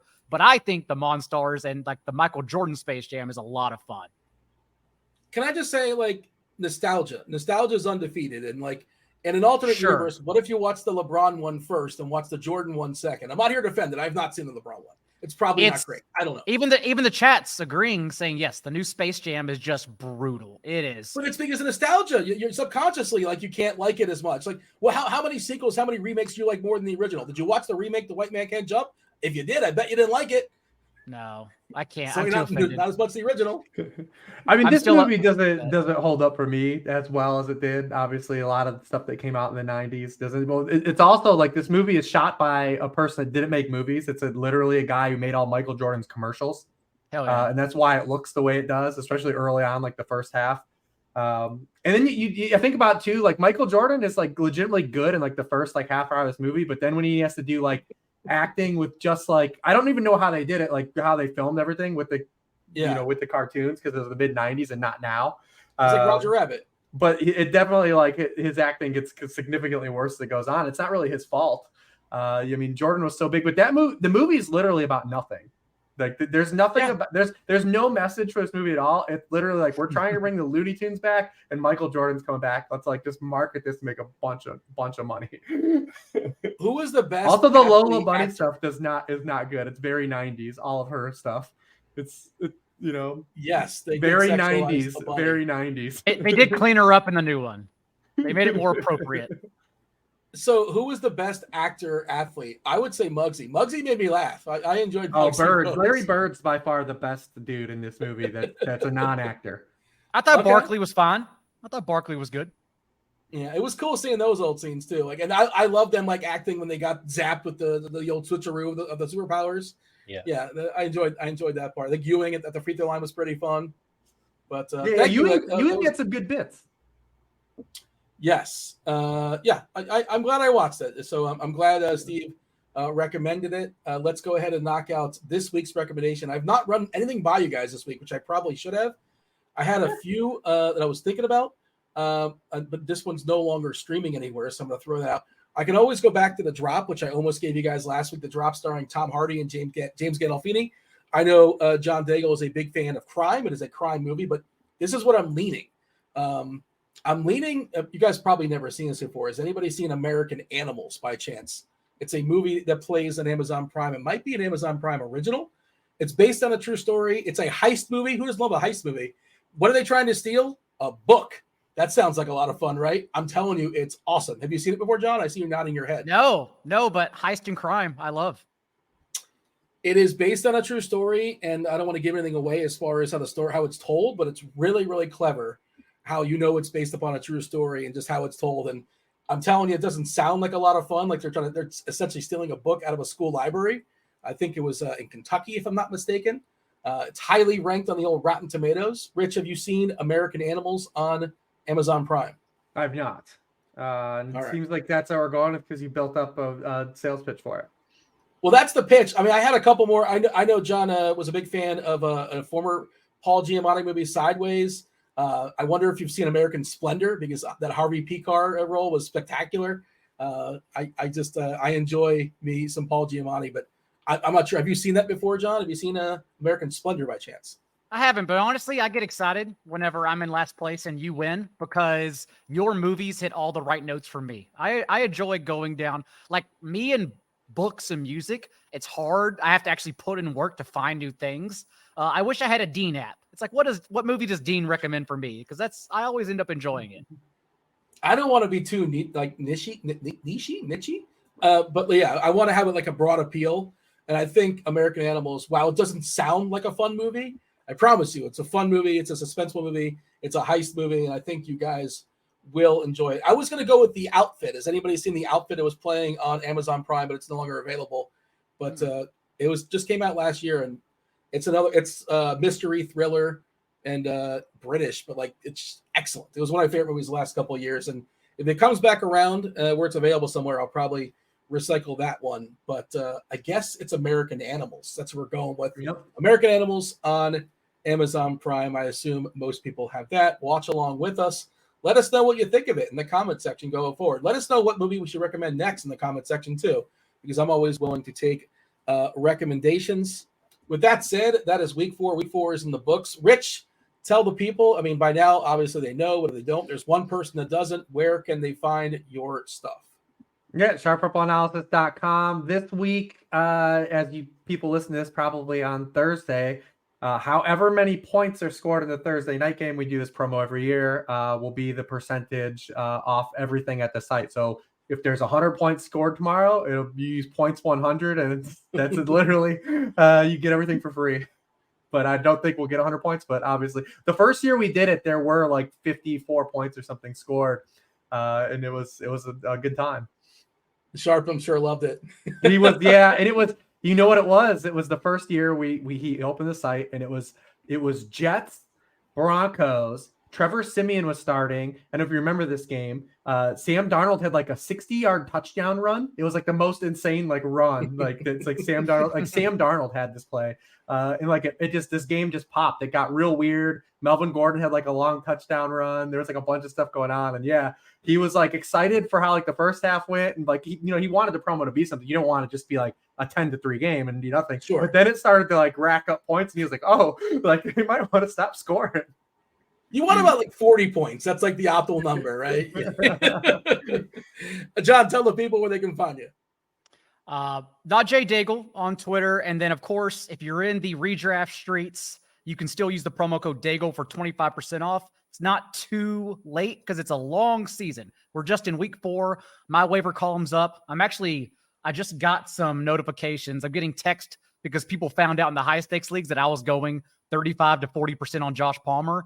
And now they closed, and I'm seeing that we have some like 511, 559 bids for Josh Palmer if you still have waivers out there, because Quentin Johnston was drafted everywhere. So yeah, waiver column still out there. And then also, before we get out of here, because it's already hour 40, who cares anymore?